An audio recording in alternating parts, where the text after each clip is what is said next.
What's up? Hey, sister, I love the new intros. Those are good. Well, it's all Gwen. She's good. Hey, this is the only green shirt I got. So you said wear green, so I wore lime green tonight. Yep, wear green. There you go. I didn't have green, so I'm wearing my Gettysburg Haunted Object Museum, a Spookies Haunted Object Museum T-shirt, and I've got, this, and I've got this. This is green apple soda. So happy St. Patrick's Day, everybody. I'm drinking Jameson, so tell me, it's not even. Of course you are. So you said that St. Patrick was not Irish?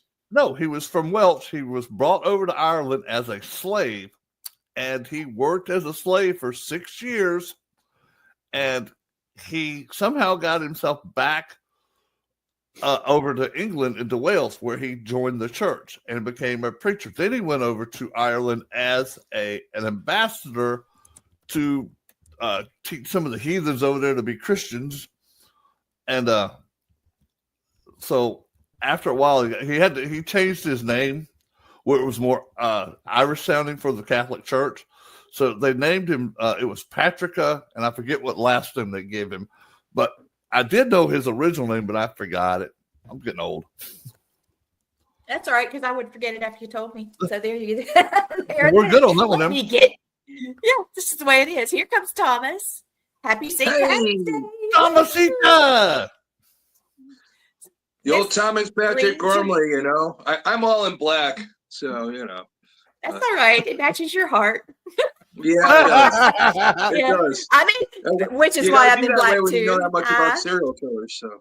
Yeah, that's exactly right. Hey, we've got some wonderful guests tonight. These people I love so much. You watch my show. Go to Gettysburg episode. No, it's not. It's not Gettysburg. Salem episode. And these guys came on. And, they had this incredible haunted object. And I felt all this stuff and everything. And when I touched Lauren's hand, I loved her. End of story. The both of them. But her first. Yeah. And, that's just the way that is. So I'd rather fight than switch. Let me bring them on. Here they are. Hey. Oh, my dear friends. Hey. Oh, I love you so much. What a way to gather, man. What a way to gather. We're talking about Jeffrey Dahmer tonight. And, that dude's a freak. I've been trying to figure out what is. Yeah. And so I started looking at his childhood, right? Right off the gate, right out of the gate. Boom. Here's Gwen with a green shirt. So St. Patty's Day. This thing's going to go because it itches, but I'll wear it as long as I can. Oh, yeah, we'll sit together. Oh, we're going to sit together. Okay, together. We're going to sit together. Throw it behind the couch. It'll still count. Okay, so sit down. Yep. All right, so just so you know, we've already heard movement in this. This has got to go. It itches. I knew it. I said put it on the couch. Well, we got this huge love seat that I can stretch out on. Oh, we're good. Elijah and Charlotte bought love seat and sofa when they were living here and left them behind. So anyway, we've already had movement in the front room and in the kitchen. I keep hearing blah, blah, blah, stuff rattling around. And, it's like that here. So please, everybody watching, promise me you're going to go back and listen very closely with headphones. Yes. Because you will catch EVPs here. My grandfather played the mandolin. Huh? I just did. Colonel's there. Okay, good. Did behind you. The Colonel's there. I just heard him say, "I'm here, Blaine." I'm like, okay. Well, I want to help with something. We do the serial killer and the supernatural, right? So here's the supernatural part of the first part of the show. I want to know. My grandfather played the mandolin, played in a band, and he also ran a speakeasy, which was this house. And it was this house because the outhouses for the whole block was in the back of the house. So you didn't have to go far to go to the bathroom. And I come in this house and I hear music playing. And then when I walk in, I'm like, all this going on, people laughing, having a blast. And then they're here. Crickets. Mm-hmm. And I can't get them to talk. I can't feel anything. I mean, it's just like radio silent. And we do have a new spirit that's coming forward when we're here, and he's just the banjo player. So Yeah, he got me in trouble. yeah, he did get her in trouble because her spirit guide said, "Ixnay, banjo player, you stay over there." It was very interesting. We had spirit guides fighting. So anyway, so that's a little bit about the house. Sorry I took that much time. We were talking about Jeffrey Dahmer's childhood, and I don't see anything in the childhood that would have caused this much of a break in his personality. Some people say that his father beat him and was mean to him, and he didn't get nurtured or held or loved as a child. But he even said himself that he was loved and nurtured, and that his mother slowly fell into a depression and stayed sick all the time and wouldn't get out of the bed. And the father was trying to get his degree in chemistry. So he was back and forth to university, which left Jeffrey and siblings just kind of doodling around with whatever they want to do. And he started out by collecting dragonflies and big insect type things and putting them in mason jars and just little stuff. I mean, typical kid stuff. But then it graduated to bigger stuff, roadkill type things. And he liked to dissect and see what was in there. When he mentioned it to his dad thought that he was interested in science and started giving him tips and tricks of how to do this thing. And then finally, he wondered what chicken bones would look like bleached out. And his dad said, "Oh, I know just the chemical." See, he's just a scientific, analytic man, not knowing that he was, we were looking at a Dexter situation. He didn't give him any guidance much in life. He was in and out so much, and his mother did try to commit suicide eventually, and all of that. Okay, and so I don't know. One day he found a dog in the road and cut its head off and got all the fur and stuff off of it and put it on a cross. I mean, who knows what he was doing with that? I mean, I don't know. But he just kept doodling inside animals that he'd find. And then finally, he was 14. He was coming to school, and he used the lining of his coat, and he'd hide a flask of alcohol, and he would drink before, during, and after class. He was an alcoholic by the time he was 14. And then finally, right about that time, what happens? He makes his first kill. And then he escalates to even cannibalism. So I said I was going to do the background part. There he is as a kid. Yeah. It was had hernia surgery. And after he had the hernia surgery, everybody swore he was never the same. Well, I've had 3. I had a triple hernia surgery, and it didn't do anything to me but make me look thinner. So yay me, I don't know. Yeah. So he's just a freakazoid. Help me. Tom, help me. Yeah, so we'll go back to the double hernia surgery and all, and that's where they noticed that there were some changes in him, psychologically and all that. Just so you know, yeah, his parents didn't beat him or anything like that, but they neglected him. Really, he was on his own a lot, so he was stuck in that point. At that younger age, when you're in that point of when you're first born and when you first come into that critical thinking part of your life. And he missed out on that transition. And when you miss out on that transition, you're sometimes still stuck in that fantasy world or that theta wave or what you want to call it. Okay. And he lets his fantasies get away from him. And that's how they start developing at a young age. Up to the point when he's 14 is when he starts fantasizing about what would it be like, there was a jogger that went by. He says, what would it be like if I bludgeoned that jogger and had my way with him? That's when he was really determining that he was homosexual at the age of 14, and where that was going on. But when you come into abandonment issues and all that, and you're left on your own with nobody really to give you guidance, those are the types of things that could happen. It could go either way. You could go towards the negative like he did, or you could be strong with it and go in a more positive direction. And I think that's what Dahmer ran into at that moment. Well, what I was going to say is all of us were probably raised up as latchkey kids anyway. Oh yeah, our parents Most had definitely. to work. Oh, our parents had to work, or we didn't eat or have a roof over our head. Yeah. But none of us are psycho, serial killers because Daddy didn't spend enough time with me. Mama didn't love me enough. Yeah. I'm like, but I understand what you're saying, where they're getting some of that, because some people's mentality is they want over affection and over attention. And when they don't get it, they crave it, and they want to bring out all that attention, and they want people to notice them. So that's why a lot of those serial killers do what they do, because they're not getting enough attention. They think they're not the spotlight of everyday life, and I don't hate to say this at all.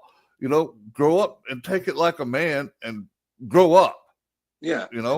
Yeah, we could say that easily because we're normal. We don't know the abnormal. That's why we're talking about them tonight.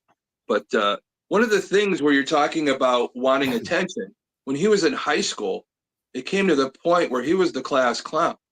So anytime he pulled a prank, they would call it a Dahmer. Yep. And that's what a lot of the people knew him for. They loved him for that, but really he was still mostly an outcast. And when, later on he went into the news, all the people he went to high school with were like the old neighbor that said, geez, he was such a nice guy. I don't know. Yeah. But that's what you run into. And yeah. So his childhood was pretty crazy. There's a lot of underlying things that you never know when you're interviewing somebody after the fact and they're talking about their childhood, what's true, what's not true. Again, like I tell you, all serial killers have a pattern, but we never know the real fingerprint. So that's what makes them do what they do. So. Yeah, because there's a different pattern for each person. It might be a different situation for this serial killer besides this serial killer, or you got others that'll copy off of each other and go, well, I think I can do this better than him. Let me show what I can do. And some of that stuff comes up. Again, it's attention. Serial killers are competitive with each other. Oh, yeah. Even Ted Bundy, he volunteered to help the FBI capture Gary Ridgway because he was in the same area Ted Bundy was. He was probably thinking, I want this guy to outdo me, so I'm going to help him catch him. Yeah, exactly. It's like, that's pretty much what it was. It's like the old moonshiners would turn in the other moonshiners, or the drug dealers would turn to other drug dealers where they could get their territory. Serial killers was the same way. It's like, no, he's not going to beat me. No, I've got too much of an ego, and you're not going to beat me at my own game. It's every industry, even the industry we're in and all that. Like I said, I just want to help, people, the living and the dead. That's it. All this other stuff is great, but I don't want to be involved with any of the negative stuff like that. So it's just not my thing. But, as we're talking about Dahmer, it goes a little further and all that. And I know Danny and all that, and Lauren and the stuff that you collect and all, and it's just how we're gonna get to that pretty soon. But that's what I was just thinking. This is a big thing, bringing them in. Love these guys, but their collection of the macabre is to die for. They're so great. They find things that are historically infamous, Oh, speaking of which, speaking of the infamous, I wanted to show these pictures real quick so people can get an idea. Dahmer was a person. He was a dude. He wasn't a monster. That happened much later. But here he is with his little brother.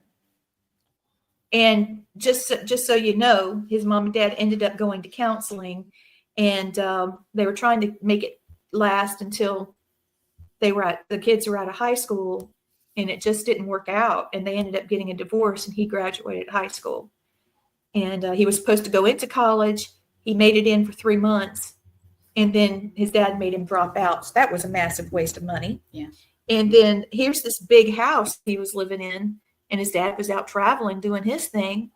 So here's an 18-year-old boy doing whatever he wants to in this big house. So free reign. Yeah. I think she froze. She froze again. It's that house. But just to continue on until she unfreezes, is when he was 18, that's when his first kill was.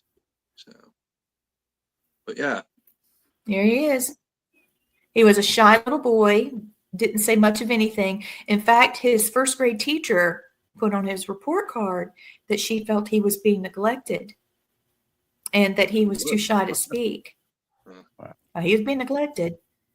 And there he is. And see, he's not a bad looking guy. He had a girlfriend.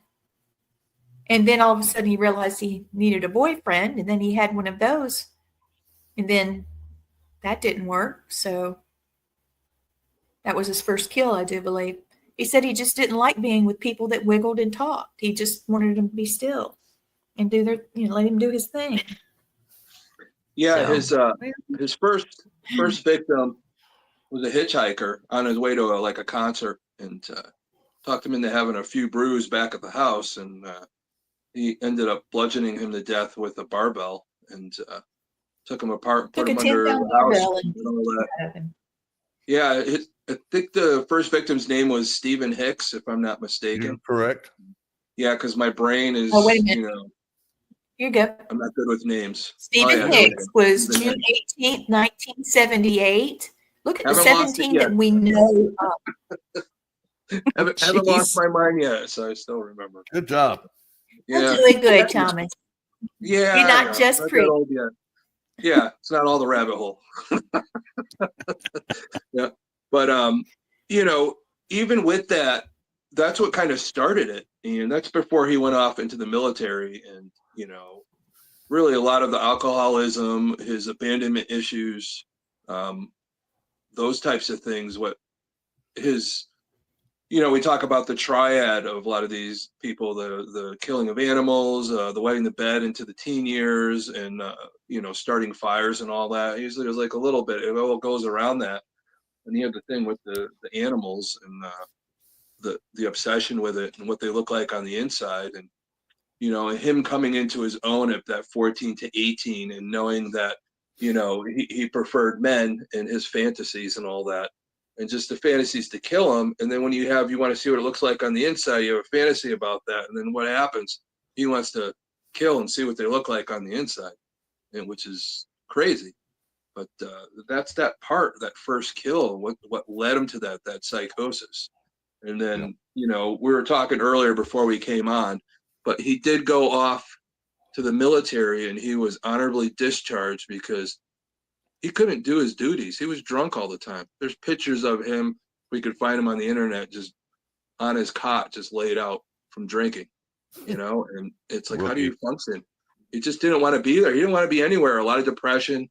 I think there was moments that he wanted to commit suicide too, because he, at the time, you're talking a guy who was born in 1960, and liking men and all that, and not understanding why, and trying to put together these abandonment issues and his fantasies and all that, and all this stuff that's going over in his head, and finally leaving the military.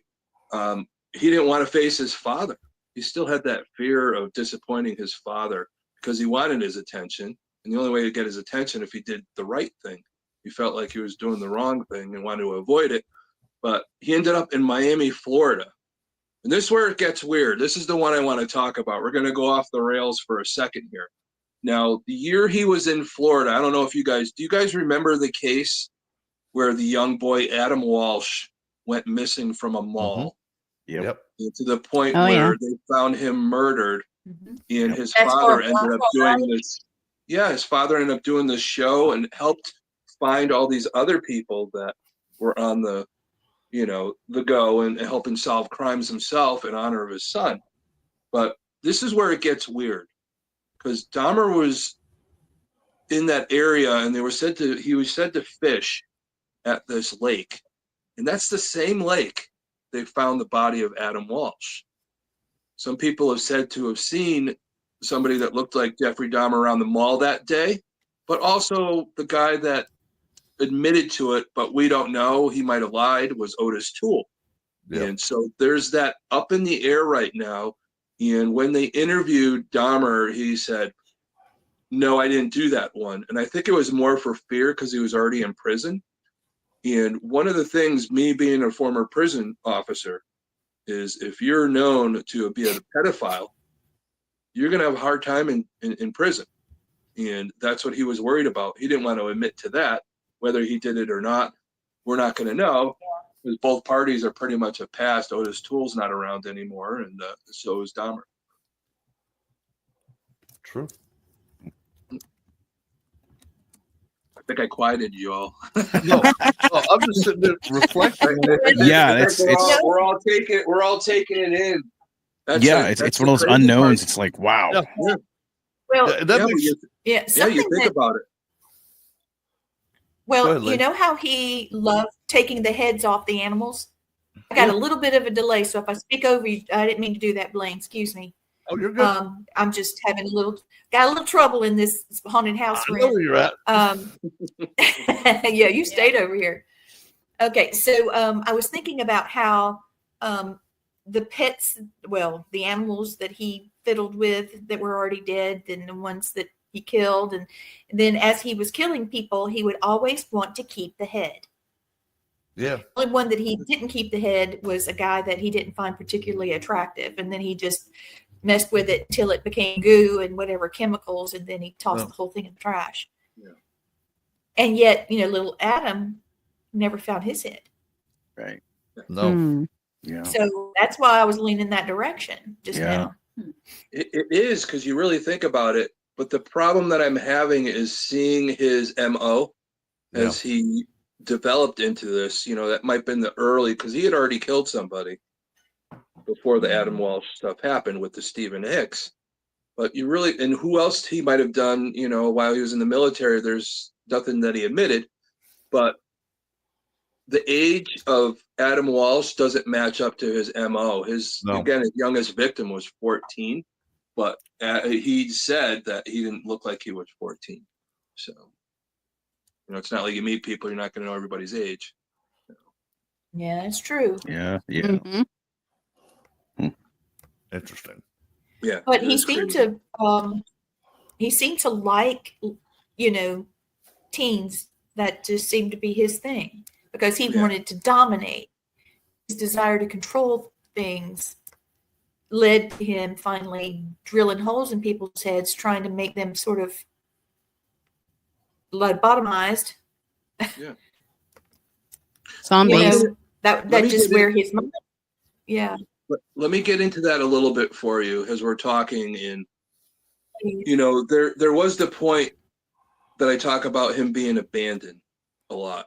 And we're going to get into how he first tried, before cannibalism, he tried to turn his victims into zombies, is what he referred to. He drilled a hole in their head with those turkey baster, and he put hydrochloric acid in there, hoping that they would turn into zombies and stay with him. There's that abandonment. He didn't want them to leave him. Okay. So the psychosis is he didn't want them to leave him, but it wasn't working. So he's thinking, what else could I do? How could they never leave me? So he started cannibalizing these people. And guess what his frame of mind, in my theory and my studies I've done for Dahmer for years since I was in college, this is what I come to the conclusion. He cannibalized them because he wanted to ingest them, so their DNA never left him. Right. It was always within him. That's exactly, yes. And that's kind of why he did what he did. Did he like eating people? I don't know. I think it was more the psychosis that he didn't want them to leave him. Well, too, like in ancient, they would eat flesh of their enemies to get their spirit. Yep, the spirit, the power. Their power. So that Dahmer might have been doing the same thing. Yeah. Well, I don't think you just have an urge to say, okay, I want to eat, I want to eat some leg of Joe today, Yeah. Leg of Joe. Going to hell. All right, Radikals. All right, Radikals. You got to make a T-shirt for the Paracon that says "Leg of Joe."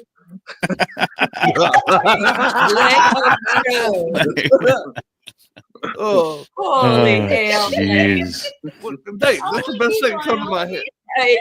He's a lot of fun, man. That's the kind of sick mind I have. Is like, but I've never thought about. Okay, I'm gonna have leg of Joe today and arm of Kim over here tomorrow, and I'm gonna have some breast off of Joseph over here, and what? Killing me, brother. You were killing me. Oh shit! You got. But really, that's what led to his downfall. When he really got into the cannibalism, he started storing bodies. And when you store like that, and you leave him there, and you have that psychosis in the apartment that he lived in, Yeah. It's giving off smells. People are complaining, Oh, and to the God, point yeah. where Yeah. we talked about the 14-year-old boy that he wanted to take photographs of, and talked to him and said, I'll pay you. And he tried to lobotomize the boy, and he went out to get some beers, and the boy had enough presence of mind to run out of the apartment butt naked, wandering around, and 2 women found him, called the police. And Dahmer came back and noticed that the police were with him, and he said, "Oh, this is just my 19-year-old boyfriend, no problem." They just thought it was a lover spat. Yeah, it was a lover spat. They walk him back to the place, and I know the police officers had to have smelled what they smelled. No doubt, dude. I mean, And he they lived just in a said, very small "Okay, apartment. no problem."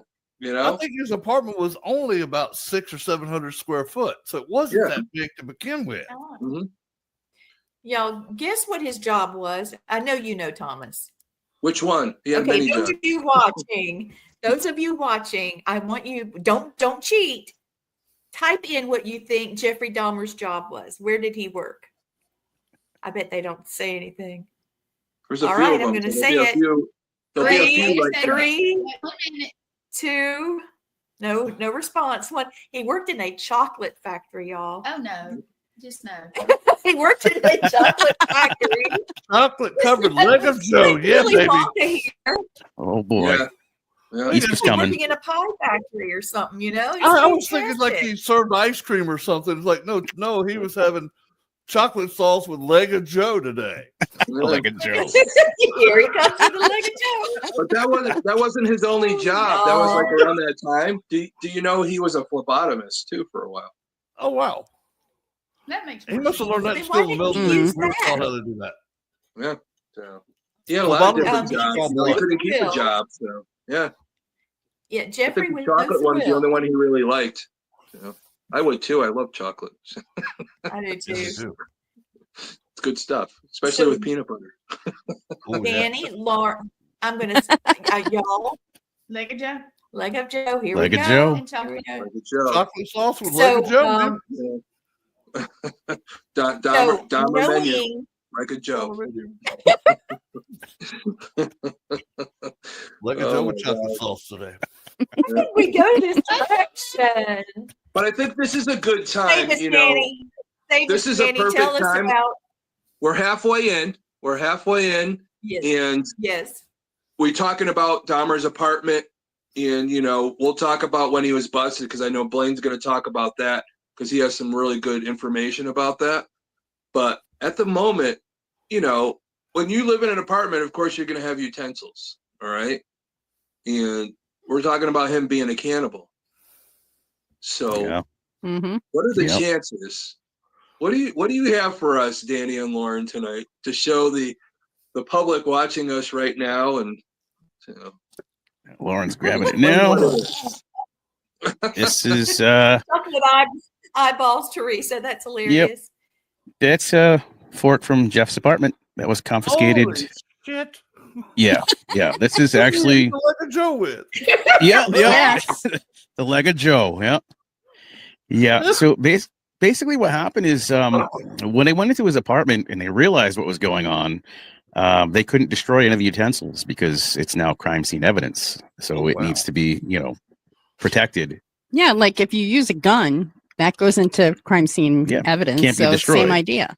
Now, a lot of the other stuff in the apartment was destroyed because it wasn't tied to any of the crimes. So silverware, cannibalism, can't be destroyed. So we actually, a couple years ago, we got this. Yeah. A couple years ago, yeah. And we don't. There's people that collect this kind of thing. It's called murderabilia. We don't collect murderabilia. We house things that cause problems. We call them problematic. And what we like to do is study energy frequency and things like that, and tie them into the supernatural. So, like with Lauren, she's really good at psychometry. And Lauren, tell them what that is. The ability to hold an object in your hand and get a reading from the past. Yes, I can do that That's too. right.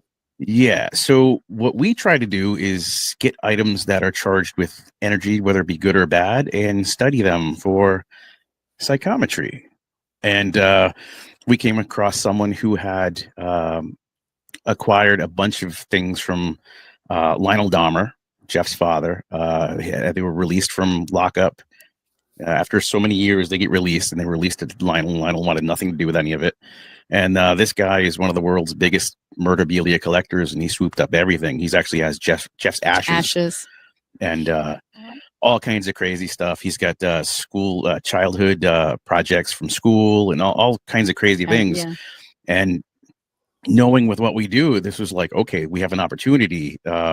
He's offering us a fork. Should we take it? Yeah, of course. Yeah. I looked at him. I said, yeah. I asked Lauren first because I always, if it's not from a case that we're working on, I like to make sure that it's okay coming into the house and things like that and whatnot. So, and she's just like, yeah, duh, just do it. Just do it. So, Lauren, what did you pick up off of that fork? oh boy. So this is the part I love.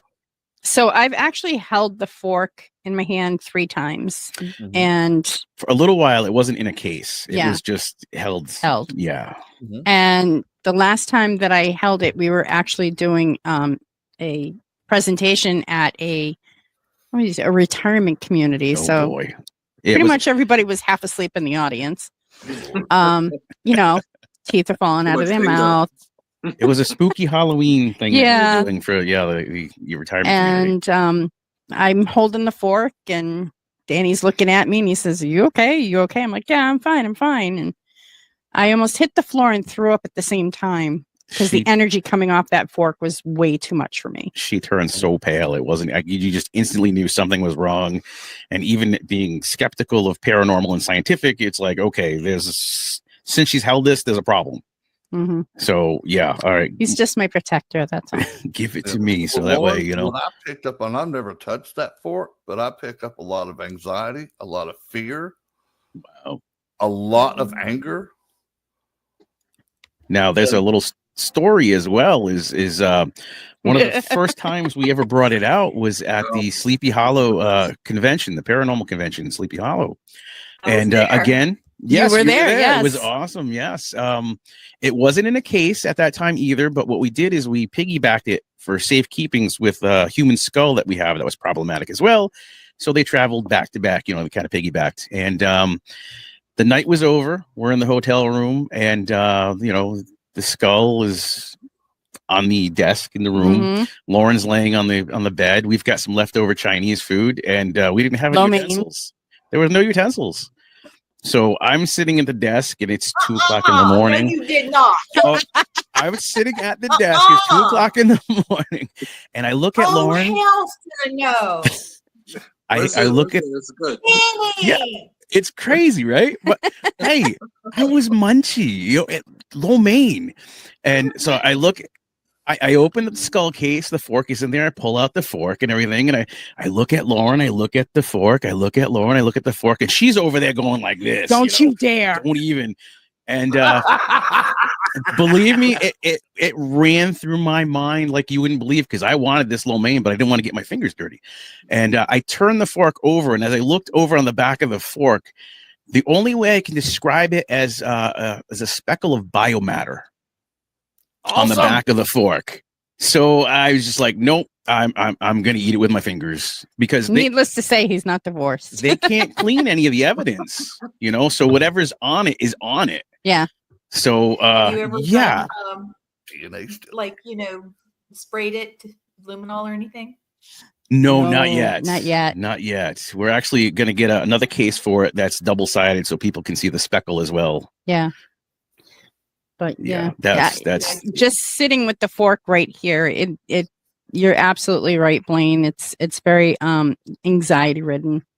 Yeah, there's a lot of emotions going on with that fork, because it kind of sucked in, the intention of that fork or whatever, or just coming out of that apartment. It sucked in all the energy of everything that went on in that place. It's crazy. What was one of the weirdest things was, do you guys realize that? He had the smells coming from his apartment, and people were complaining and all that. And he wanted to, make it up for everybody, all the complaints. He says, "Oh, I'm sorry. So he made them all sandwiches. Yeah. Sandwiches out. Yeah. So some believe that he might have put some, like a Joe. Yeah, we have some Leg of Joe sandwiches. Oh, you want to complain about my smell? So here's a sandwich for you. Yeah. So, you know, Well, the more Well- sandwiches he makes, the less smell there's going to be. So Exactly. pretty much. Yeah. True. I tell you, he should have everything in the. He should have got a bigger freezer, and it wouldn't have been so bad. So, oh boy. You imagine feel the sorry people for that his found out grandma. what he was? again, They found everybody out that watching, Yeah. we're joking, we're not. We are completely glorifying joking. this. Remember, we've Oh, always told you that we want people to learn people's psychosis, what to look out for, and also, you know, how to avoid these things. Why do you keep looking at talked me? about it before. In your How- lifetime, you'll come across 32 serial killers directly or indirectly. That's And to crazy. prove this point, I want Danny to tell his story about his direct Oh, introduction to a serial killer here in Connecticut. And Yeah, I think and that's I- important. I didn't even know it at the time. This is back in the 70s. I would say 1977. So I was about 5 or 6 at the time. And every weekend we would go to one town over. I lived in Killingly. One town over was Brooklyn, Connecticut. And it was the biggest egg farm around. It was the Ross Egg Farm. And so we would go there, and my grandmother would, you know, hey, go with the lady's son. And I'd go with the lady's son. He was about 12 years older than me, and so he was about 17. And we'd walk around. He'd show me inside all the, you know, the chickens and how the conveyor belts work and everything. And it turns out that was Michael Ross, a Connecticut serial killer. He killed 8 people. Yeah, and he would. His mom would make him, as a child, go into the chicken farm area and just snap the necks of the ones that were sick, and you know, he did this as a child, and you know, I mean, people have done this for ages, but it affects people differently. And you know, I guess his mom was really religious and very overpowering, and he developed this hate for women. And so every weekend I would take a little tour with him and walk through the place as a child. And then when everything started happening in the 80s and stuff, it was like, oh, wow, that's Michael. Oh, crap. Yeah, and he was he was the most prolific, known as the most prolific between him, William Devin Howell, and him, the most prolific serial killers of that 9 people. But what makes Michael Ross more known throughout the country is in Connecticut, we had the death penalty and they're about to get rid of it. Michael Ross was the last person put to death. 2005. Yeah, and he was the only one put to death through, you know, they put the needle in him. Everybody else was electric. Lethal injection. Lethal injection. Yeah. He was known as the roadside. 25 the roadside year, strangler. Yeah, exactly. So, or the Eggman, they called him. The Eggman or the roadside strangler. Yeah. Yeah, Crazy. look it up. It's crazy. So. But yeah, you're right. We do cross these people's paths, and it's like, okay, well, who else did I pass that I don't know of? We do it. Wow. Yeah, you do it all the time. You never know, because you could go out somewhere, you see somebody, and for me, you know, I forget names, but I never forget a face. But even your neighbor and all that, they're always that thing. Oh, I didn't, you know, my neighbor did this. Is like, oh, they were such a nice person. Yeah, it's always the ones closest to you that find out last. Yeah, and that's why we do this show, because we want people to hear about how people are the way they are and what to look out for. And I know Lee and Gwen, we've had many conversations, of course, Blaine, and when they were in Savannah and they came across somebody, you could tell by the look in somebody's eyes. Really? Yeah, because for me, I could tell. I could tell you because of my years in the prison system. I could talk to somebody and know they just got out of prison or they've been in prison at one time or another. Yeah. Mm-hmm. Yeah. It's that feel, it's that knowing, and all of us are very sensitive to it. And you know, that look in somebody's eyes, it is real. I mean, I've seen people's eyes change. They just have that evil in them, and you know, whether it manifests. So. Now I wanted to throw this out there. You know, there was a particular movie, and we talk about supernatural with this, so it's a big thing, okay? Not just me, you know, going down a rabbit hole, which I probably will. Give me a second, I'll go down the rabbit hole. You say rabbit hole? That rabbit hole gets me every time. It does. But Yeah. But something that, hits my head pretty hard,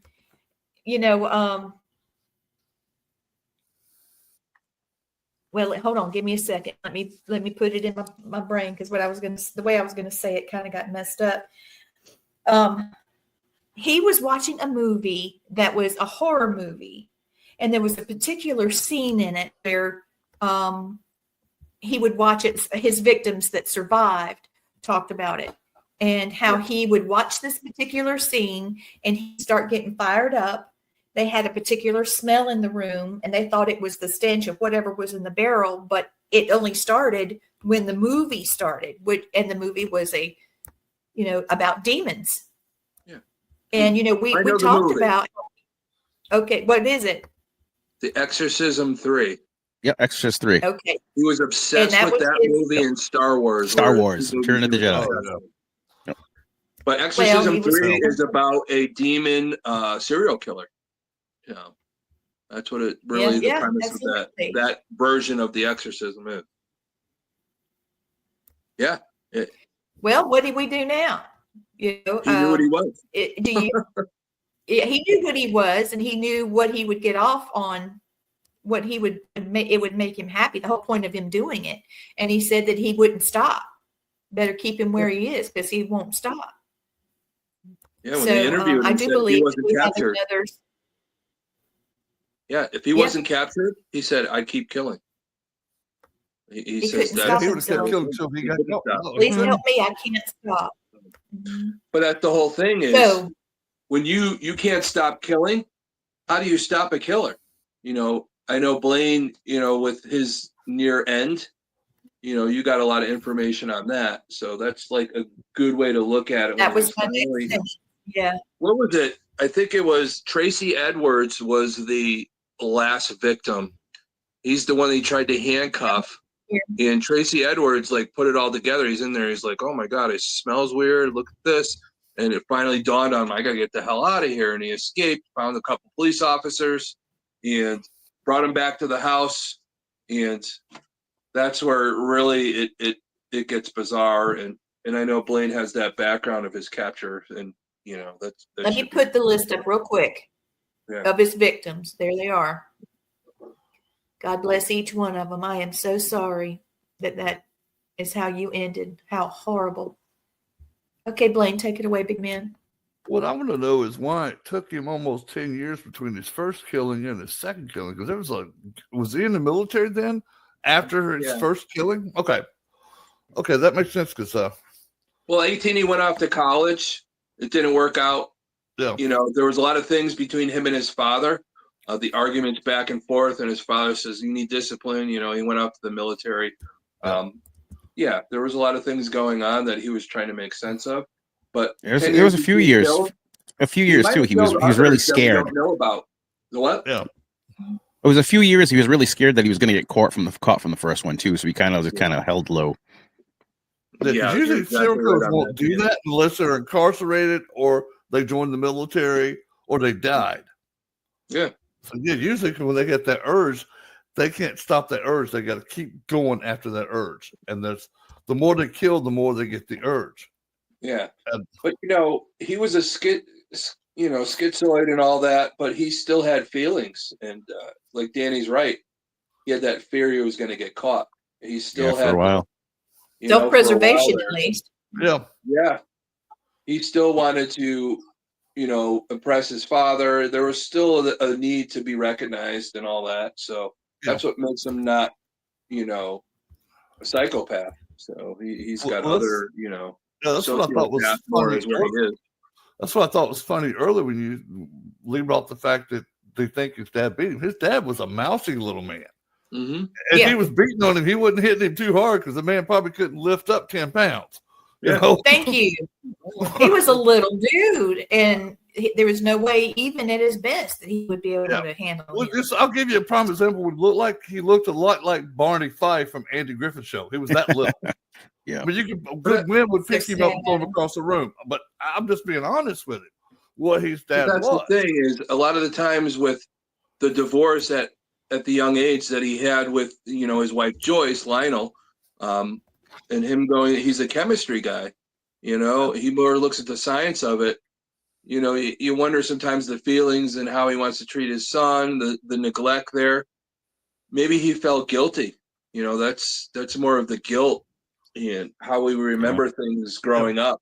You know, he physically may not have hurt him, but mentally, yeah. There's Well, that's abuse another there. thing that I've always wondered about is the fact where, like Jeff had said that, oh, I was loved and nurtured as a child. You know, there was things that said that I wasn't, but I was. But if you were never nurtured and loved as a child, how do you know what that is? Yeah. You know what I'm saying? If you never had it, then you can't really say that you know, I mean, I don't know. He was still trying to protect his father. He still wanted his father to acknowledge him. So of course, you know, I think he made up a lot of stuff when he was being interviewed. Yeah. Just to try and get the attention of his father. Even when he was already captured, all the stuff he did, he was still trying to do that, you know, and it's so sad to watch. You know, I know he killed a lot of people. I'm not going to glorify him. You know, the victims need, you know, to be remembered, but anybody, you get to that point, serial killers, they get to that point because of those evil things that are done to us in childhood. But again, you know, I said before, you could underparent and you could overparent. Yeah. You know, get to this point. It's such a fine line. There's no book on how to be a good parent, how to treat people, but there is the signs, and you need to look out for them as a parent or as a friend or anything like that to help people. Well, I'll go into now how Mr. Dahmer met his demise.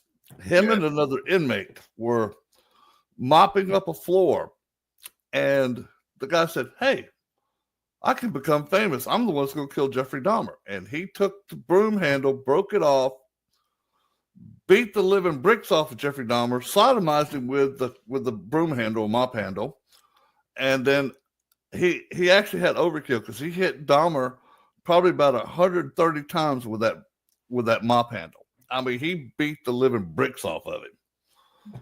And they could not get there quick enough to get him off of Dahmer, and Dahmer was already dead when the cops finally pulled him off of him.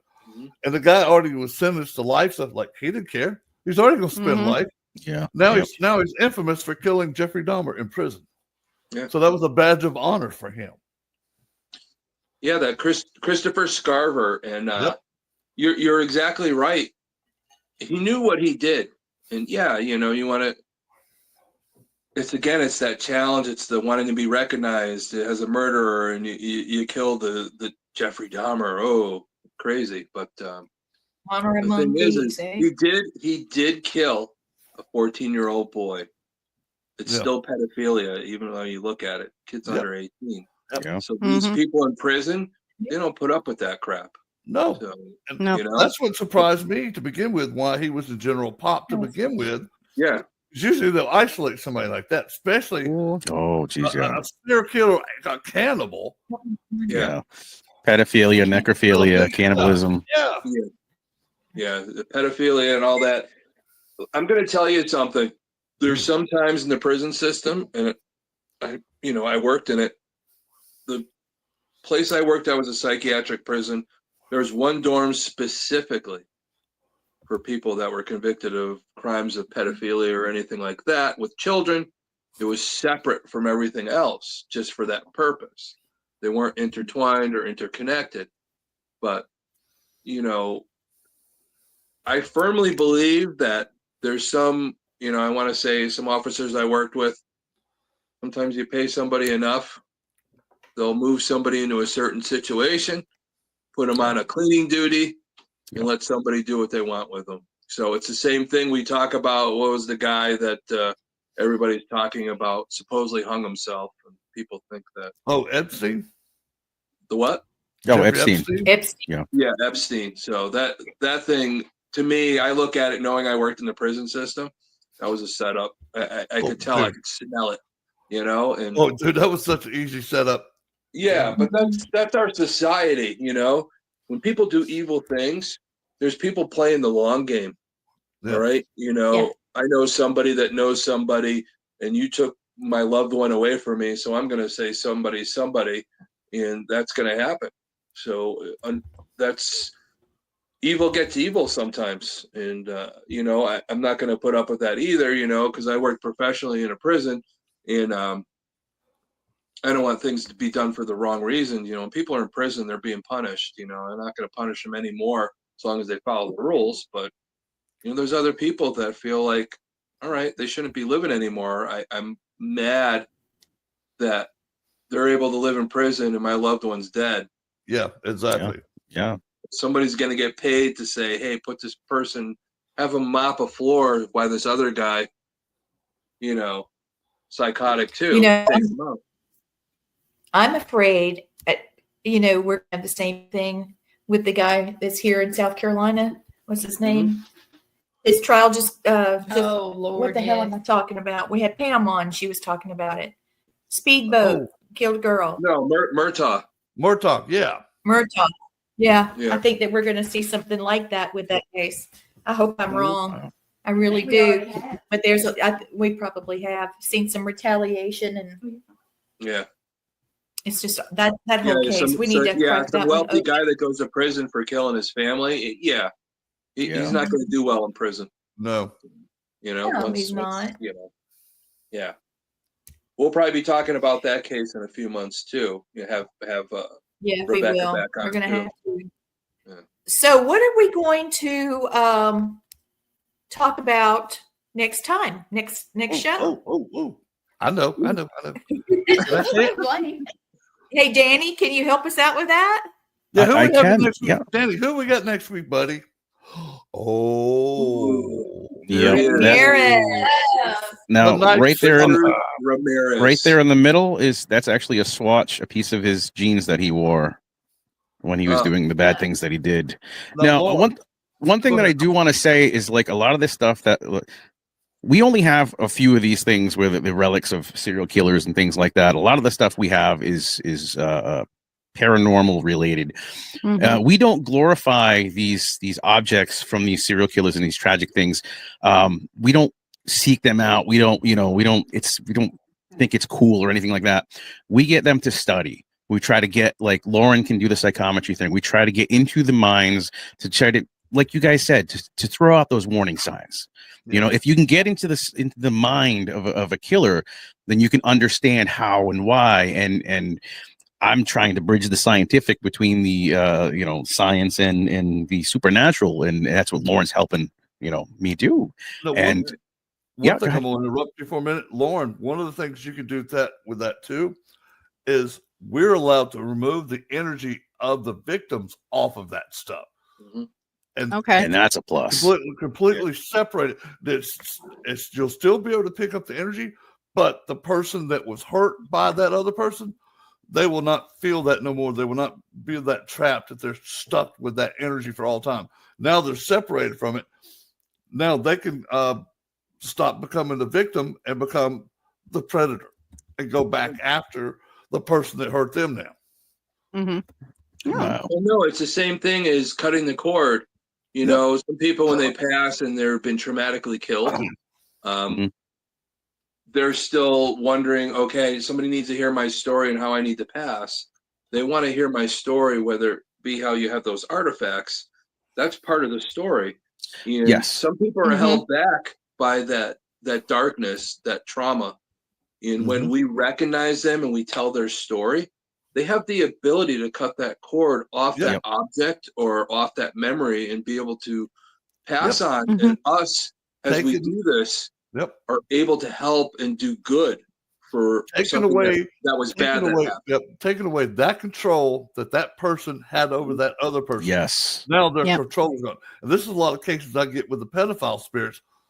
I remove the victims and I let the pedophile be by himself. Well, not for long, because I usually have probably 4,000 or 5,000 tribes that go after him.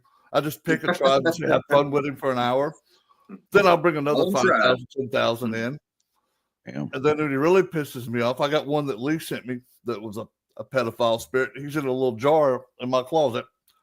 He probably has at least 10 million every 3 days come and visit him and torture him.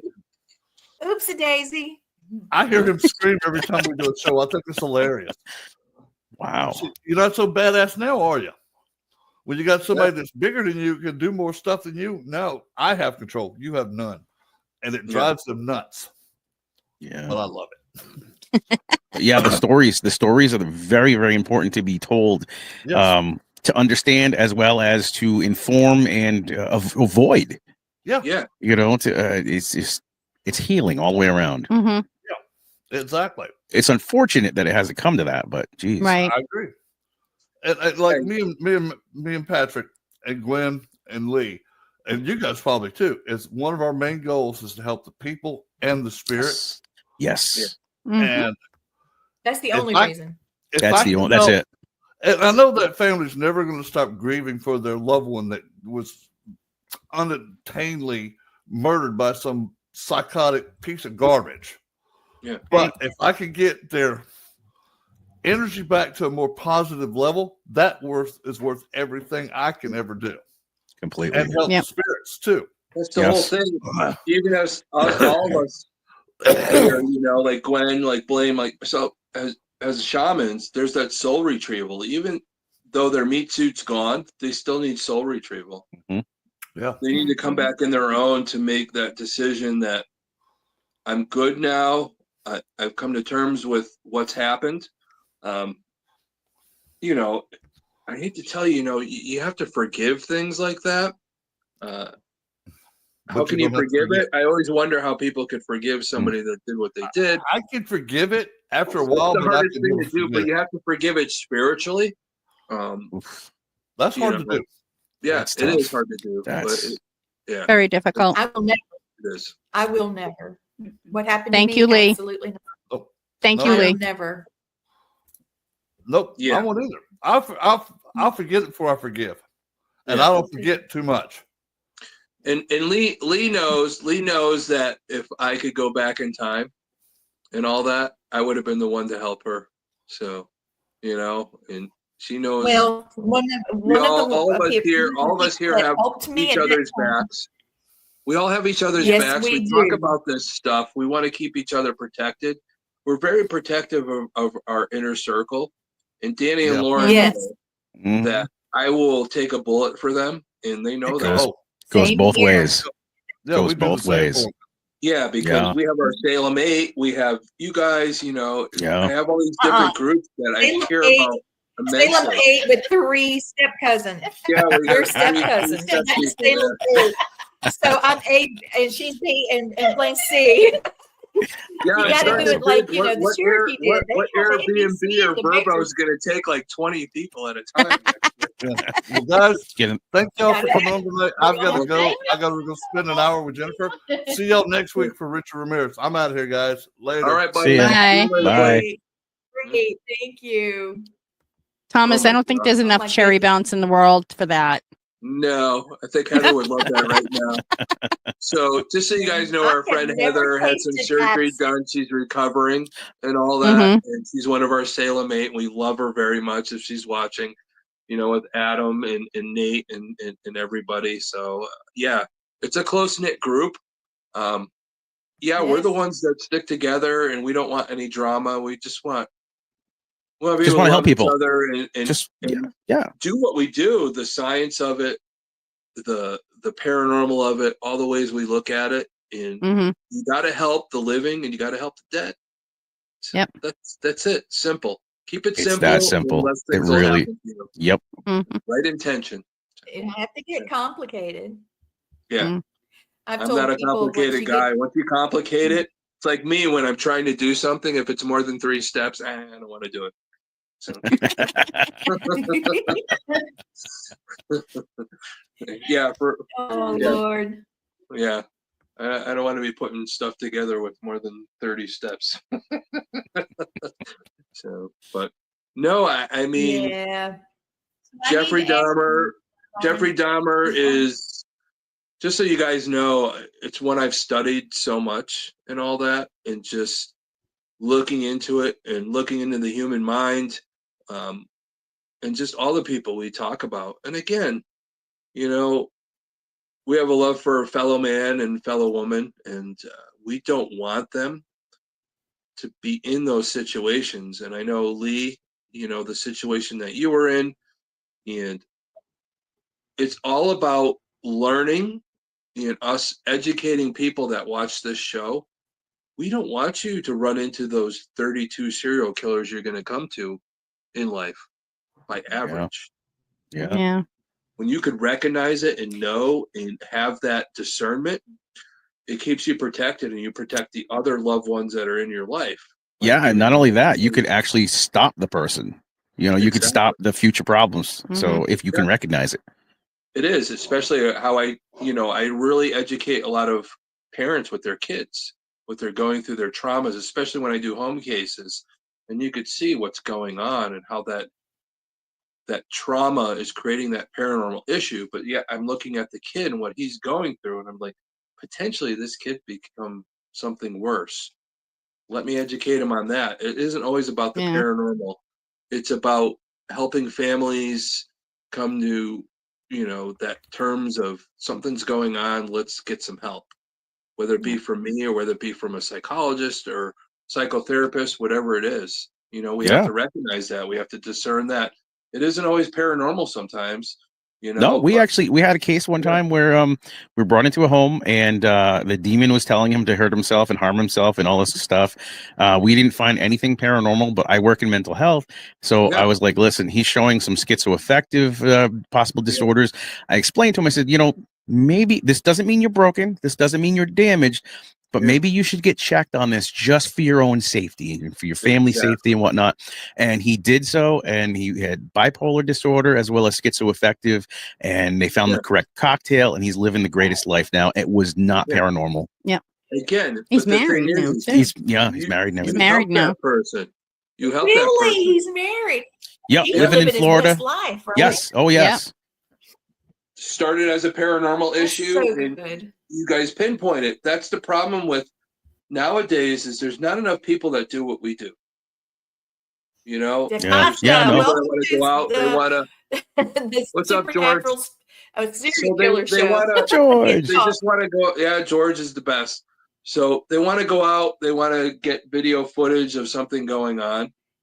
I'm going to tell you guys, after 40 years, and the people I work with, and people like Danny and Lauren, we've talked about this. Our job on a home case is we have to look at every aspect of it. We have to help them. Oh, yeah. Yes. And we have to help the living, and we have to help the spirits. Sometimes with the living, you have to discern. And I tell people all the time is when I consult people on this, my last resort is an investigation. So I want to make sure completely. that I got everything. And there are sometimes there are sometimes like this last case that we had last month where we went into the house and there was a supernatural problem that was rid. So, but that was fine. But then we were still getting phone calls because he had PTSD from what he was going through from the paranormal. So now it's like, okay, so now it's of the mind. We got to switch gears, and we still got to help him because that's the job. Right. That's the job.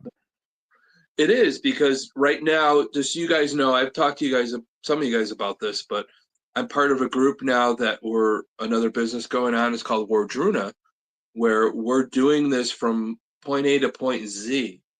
So even if myself, my friends Joe Frankie, Father Bob Bailey, Father Ken, we're all working together and we're consulting on cases nationwide where we're figuring out, okay, they have PTSD. But in this Wardruna, we have a woman or one of our people that is a psychiatrist. We could refer them to them as part of this group. Yeah. So it's from point A to point B. I could, do a reading for you, or, my friend Stacia could do a reading for you and figure out, okay, this is more than, something getting a reading. They need psychiatric help. I'm going to refer them to my friend Tony, who could help you out, EMDR with help with trauma and things like that. Even to the point where our group has a gentleman that helps you with dietary needs when you have depression, how to overcome that. So this is this whole thing. And even to the point with Joe, Joe Frankie, if you guys know, he's probably the only one still around besides, Johnny Zappis that worked with Ed and Lorraine Warren side by side, for over 30 years, learning how to help the living and the dead. in things for the right reasons. And we're trying to maintain that and keep that going forward for what they wanted to do. I know it's missing in the paranormal right now. There's too many people that want to be famous. They want money. It's not about the money. It's about healing people, helping them out. If I money can't even comes, tell you how many times we've turned money down. Yeah. We, even this last case, you drove 2 hours out here by New York. Yeah. We're on the other side of the state. You need, take this, take that. And it's like, no, that's not what it's about. If you feel you have to do something, donate to your local food bank, to your local animal shelter or whatnot. And that's, you're passing that good energy on. Mm-hmm. Exactly. That's exactly what you need to do, because you want to know what the value is. When I work with a client and they haven't been able to sleep for 2 years because of their paranormal issue. Yes. And they solve that and they're able to sleep. Yeah, that's the best. When we got that phone call from one of them, it was like, oh my God, we were just as happy as she was. Yep. Yeah. That's what it's all about. And people need to understand that. That's what we're lacking in our industry. Completely. People are fighting with each other over nonsense. You got to look at yourself in the mirror and tell yourself, why am I in this industry?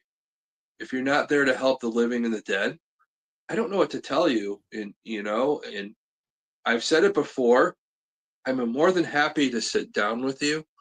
And I know to sit with you and go over, what it's all about. I've made my mistakes over the 40 years I've been doing this, but the mistakes towards the positive, you don't want to go towards the negative. Yeah. And I know a lot of people in this industry, it is a negative thing. It's a negative. It's the paranormal. It's a lot of trauma, and a lot of people are drawn to it. That darkness that they're having in their life, they're drawn to it. But you have to heal yourself some with it people aren't too. as evolved. Some people just aren't as True. spiritually evolved as others. They don't see the benefit in a spiritual way towards your own spirit of being able to help others. That's why I traveled and did what I did, with the haunted objects, with the show Repossessed. And then, I've filmed 2 others. Sometimes you go for a paranormal investigation. It's not a residence. There's no clients and you can just enjoy yourself. But that's why I don't get into showing evidence, because this is my evidence, it's evidence to me, because I know what I was feeling, what I was hearing, seeing, and what she saw, and this and that. And here's a picture of it for our, scrapbook. I'm not out there to get the best evidence. I'm not out there to prove anything. I'm there to do exactly what you said. Yeah. Love is the strongest energy. Yeah. Just love for a fellow human and all that. Like you're saying, I know a lot of people out there, their instrumentation, those things, their scientific instrumentation. But really for me, I don't use a lot of it. The only reason why I use it is to verify how I'm feeling. As a shaman and getting in touch with, the spirit world, I want to verify. I have an SLS camera. You want to know why I use it? Because a figure could pop up on it, and the little green stick figure. When I'm consulting with the dead, I want to know I'm facing them. I don't want to have my back to them. I don't know where they are. I want to face them and give them the respect that they need to tell their story, to make that decision if they want to leave or stay here. We can't make that decision. They have free will. And that's what's true. Amazing about the paranormal. The first time I had an SLS camera, I had my own. We were staying in Cherokee on the reservation, and we turned it on, and boom, there was somebody sitting there. He was sitting in a recliner and had his legs crossed, and he was, making all these, he was being silly, and I'm like, well, hello there. And he went, you can see they go, wow. We talked to him, and he just thought that was the grandest thing. He said, you can see me, you can hear me. This is great. This is great. Got his attention. Yes, it was. But when you said that, it just happened. I happened to think of him, and he would do his hand up and down for yes and no. And he was so funny, just a great person, and he did end up crossing. Yeah. But Danny, Lauren, and I have talked about this before. If you're a spirit and people go in and do these home cases for the wrong intention. You go in, you just want to get your footage and all this other stuff and leave. Yeah. You got to remember the spirits there. You don't know how long they've been there and been able to communicate with somebody. They could have been Right. 500 years of our own time, desperate to tell their story, and you're the Yeah. beacon of light, and you ignore them, and you get your footage and you leave, and they're like, "Oh my God, Mhm. somebody could have talked to me, and they didn't talk to me." Yeah, How it doesn't mad reflect are well. you? Yeah. Yeah. And You then there's know? another thing too, like we call them pay to plays. We don't do a lot of the pay to play things, like at Mhm. inns and hotels and asylums and things like that. But we've encountered a few of them that we have gone to where there'll be a thing on the what do you call it, the waiver, and it says do not cross over spirits. And it's Yeah. like, well, what do you? That Huh? drives me freaking nuts. How? No, I mean we're here to investigate, but at the same time, the whole part of investigation is to help. Yeah. I don't know. It just that Well, bugs me. we've talked about this before, Danny. There's a lot of places that don't invite me to their locations because they know who I am. Yeah. They know what I do, and they don't want me to come because I'm very well known in the industry to be able to cross people over when they want to the point where my spirit guides will actually tell the other spirits, if you want help to leave, just call his name and you'll hear through an ITC device, you will hear my name pop up. Tom, Yeah. Tom. Yeah. Even to the point where I have a couple girls that come in a lot of our investigations and they do the pendulum. Yep. And it spells out my name and they know to come and get me. Oh. It's time to go to work. That's It's cool. Yeah. time to go to work to help somebody that wants help. Mhm. If you're a pay to play, you're keeping them hostage. You're no better than anything else. Well, like what we always say, we like if someone is there that needs to cross over and you sign a waiver that says not to cross them over, we're not going to tell them. We're not going to tell them that we did. Cross them you know over. what I do? Cross them over. I communicate with the spirit. Sometimes you can really communicate. They can read your mind. I tell them, come with You don't me. have to. You don't have to tell the hotel owner. Oh, we crossed them over or whatever. No, just do it quietly and help how you can. Because man, if you call my name, I have that responsibility as what I do to help you. Yeah. No A questions minute asked. ago, I raised my hand. Okay, we're in this haunted house. Back to where we were when we started the show. Went through my hand up. That was a marker. Go back a few seconds before, because Spirit Talker is saying hello and welcome to the house, and also hear the footsteps, children. Yes. So go back and listen and see if you hear footsteps, because I did hear it in the kitchen. I heard it too. And she heard it. So, that's wild. Just didn't mean to interrupt, but no, that's great. You need to tell us about that type of stuff. So. It says right here, hello and welcome. Nice. And then down here it says footsteps, so you can see it. And as you were talking about, how do you like that app? How do you like that app? I think it's great. What app is I'm a more necrophonic guy because our friend Nate Elwell has really researched all these apps, and he still says the best one is necrophonic. So what is that app you're using? Mm-hmm. Yeah, this is Spirit Talker just because it's quiet. Oh, Spirit Talker. Okay. All right. Yeah, we don't have to listen because it types it out to read. Yeah. And so we didn't interrupt the show. So it's like an Ovilus in a way. It's like kind of similar to an Yes. It took me nice cool. shoes, and I kicked my shoes off and I put my shoes back on. It said nice shoes. And then it goes on to say, it said something about my surgery. Yeah. And it says, he was talking about curses. And right when you were talking about people that are kind of held hostage, and he said curses. Mm-hmm. Yeah. Mm-hmm. Yeah. So but we have a lady named Regina and a guy named John here, which John is the banjo player that got me in trouble. Yes. Oh. And I hope he's going to behave himself. Gwen, why are you getting in trouble again? Gwen, you're not supposed to be getting in trouble. So Lee, I just heard no. Yeah. I just heard no when you said that. Oh boy. Okay. Well, who knows how many are here? There's All been right, so many we're- people we're- in and out of this house. We're really going We're off the 20 rails minutes now, I tell you.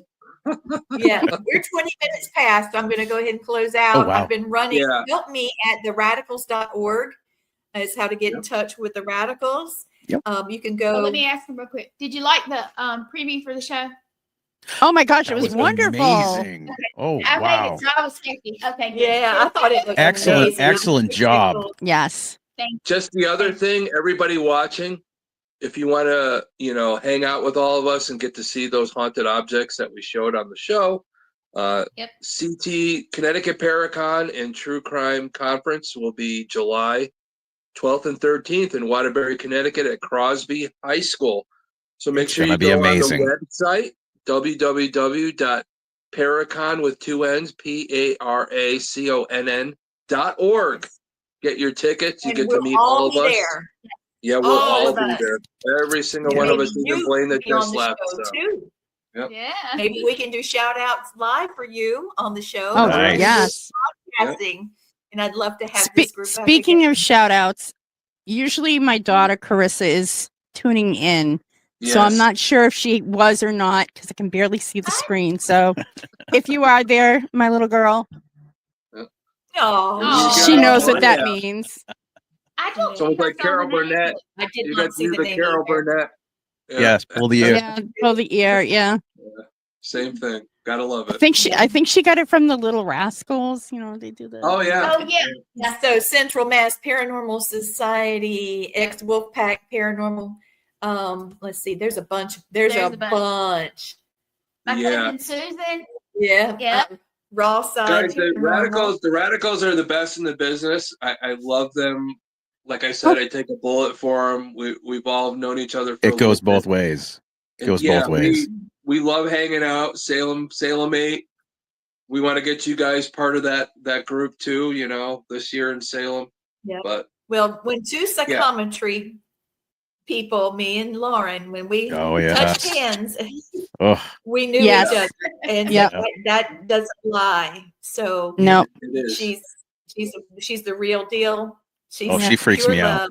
And- It is. Yeah, and so It's is great Danny, because and I love you it's- both. it's how the circle continues Mhm. with my relationship with the Radicals, with you, Lee, with Gwen, and Lee and I Yes. meeting for the first I can do time, it too. and really the whole world left when Lee and I met, and we we Yeah. got to talk about H.H. Holmes and just Yeah. nobody bothered us. It's almost like we were in our own little world Mhm. of protection at the time. And I'll Mm. never forget that. Yeah. I was at MassCon. Sam Baltrus, thank you for the invitation and bringing me Yes. there. Yes. Thomas, hey, let's step away. Let's get something to eat. We got near the fireplace. It was cold AF. And to me, I was like, oh my God. So I got a What bowl of happens when you're soup. from I wanted South to swim Carolina? in. Yes.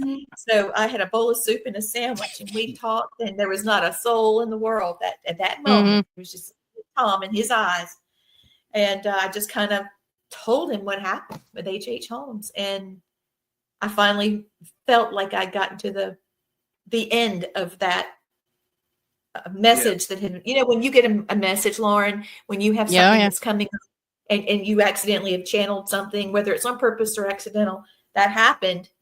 Mhm. And then I didn't get a finale, not a finale, but a pass off. You want to pass the message off. And so it had been like that for about a decade. And when I met him, I told him this is what's happened. And and he listened and he validated my feelings. And I really feel like part of H.H. Holmes that day was also healed. Wow. Wow. And that shows you how powerful. Yeah. That was Well, a it's big like thing.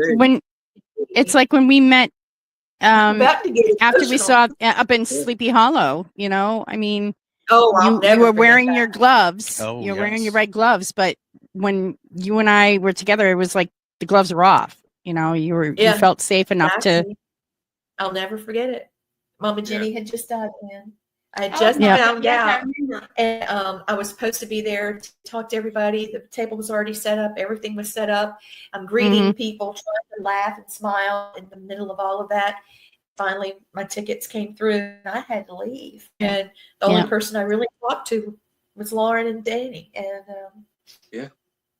You had to go back. And they tell you don't Yeah. remember things, in moments like that, you don't remember. Yeah. Through the I remember every bit of it.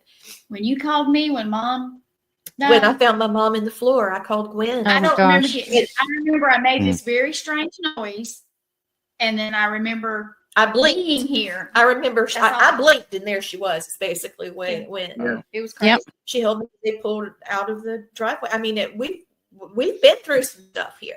Yeah. Filming wasn't easy. That was quite Mm. a lot. And somebody that studies psychometry, you could have easily been catty to me and not been receptive to what I was feeling, and you didn't. In fact, you boosted me, and I really will never Thank you. forget it. Thank you. Yeah, no, it was just one of those things. Even when we first met for the first time, I even told Danny, I'm like, we need to get to know her better. Yeah. Yep. It was just something about you that That's when drew us in. we were in the waiting area. Yeah. And we were like, yeah, that there's something about her. Yep. Yeah, we both caught that. Well, I was saying the same thing about you two. I And know when you everybody pulled was us aside on my after, side, we were "Well, like, you wrote it?" And I said, no. And then what are you acting like that for? I said, my soul recognizes them. Yeah. You're going to have to go Yeah. with this. And I tried Yep. to be Yeah. kind of, so I could, focus on the job. And then when I touched Lauren, that was it. That was it. Yeah. The The tears flowed. It's crazy because, with you guys, how you met her, us knowing each other, and we all know each other, and It's that energy weird. about it. And when Yeah. I met Lee and going over that, this show we're on Yeah. right now stems from our first meeting about There you go. Yes, it serial does. killers. Absolutely. Oh That's why wow. this show And is I do what this it all is. the time from the Florida episode. Yeah. Jess Elliott Yeah, you gifted keep this it. to me, and Gwen came to I was speaking at Piedmont Technical College, and she wanted to get more involved, and she came to me, and she was trembling and crying, and she touched this. She said, I saw that, and this spoke to me, how this woman was able to get peace from, she was dying, and she was, Mhm. it was very anxious prayers. You could feel how it was, she would rub it when she was doing her prayers, similar to like rosary beads, how you pray and change the Mhm. beads through different things. And, she just needed to be crossed. She needed some love for somebody to stop and just spend a moment with her. And she got that peace. And then this turned into something totally different, where all the Mhm. time it connected the two of us. Yeah. Yeah. So in a way, we're all family. Yeah, And that's without a doubt. That whole scenario is why I named my show Family Spirit, That's awesome. because I was Ah. looking for my family. Yep. Yeah. There's nothing more powerful than family. Yeah, I was looking for my spirit family. I was looking for you guys. Yeah. Yeah. So, And you thank found you us. for answering the beckon. Y'all were way over yonder, you. and I still got you somehow. That's right. Yonder. Yep. Lee, you're getting me all emotional too. Come on. We can't be doing that on St. Patrick's Day.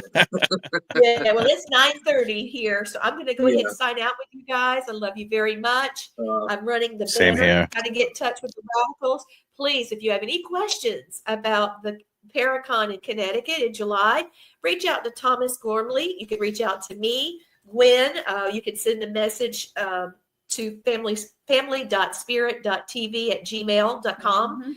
This Serial Killers, Supernatural, and Murders is actually an affiliation. It's a spinoff of Family Spirit International. I am doing specials now with Family Spirit International. I had Lloyd Arabeck from the Rhine Center. I'm going to have some more people, including John Zaffis and some people from Ghost Hunters. So just be watching for that. And thank you, Gwen, for being the best producer ever. Yes. Thank you, honey. You're my She's sister. amazing. Thank you. Anybody got any last words? Thank I you. do. I got one thing to say. I'm about to start a show of my own, interviewing people for the different Paracons, and we're going to do Deep South. And Tom, Oh, if you want nice. people from yours to come on, but anyway, so Oh, yeah. look for us in the next week or so. Yeah. I've been let's push it. cheering her on. Congrats. That's awesome. Yeah. Yeah, so we're going to be doing Unbelievable. that. And Tom, if you have me a list, bring it on. Let's do it. I got a big Let's list. get you out Got a big there. list this year. Big list of it's gonna be coming out soon, That's somebody down there in that box is gonna be there. Somebody like those guys over there are gonna be there. we're going to be announcing a lot of guests, but the biggest guest of them all, I can't announce it yet, but your mind is going to be blown because this guy, all of us Gen Xers and even before Gen Xers and all that actually know who this person is. Oh And I boy. think this is going to make people freak out. And I can't wait till when Charles and I announce it. But some of you guys How- that are how really long good do we friends have to of wait? I'm mine- so ready. Oh, I'll Yeah, that's me. I'll How long let do we some have of my inner circle know, but definitely not on the air. If you guys want to call me, I'll let you I'll know call who you, it Lauren. is. Yeah. All right. You gotta I'll give me call a you. call directly. Keep it You on have the my DL. phone number. That means I love you. Uh, Give me a call, and I'll be more than happy to help you. So you don't build up that anxiety wondering who it is. More than awesome. happy to help you with that. Great. All right, off we go, guys. Thank Love you you for guys. watching All Bye-bye. Access Network Television. Goodbye. All Bye. right.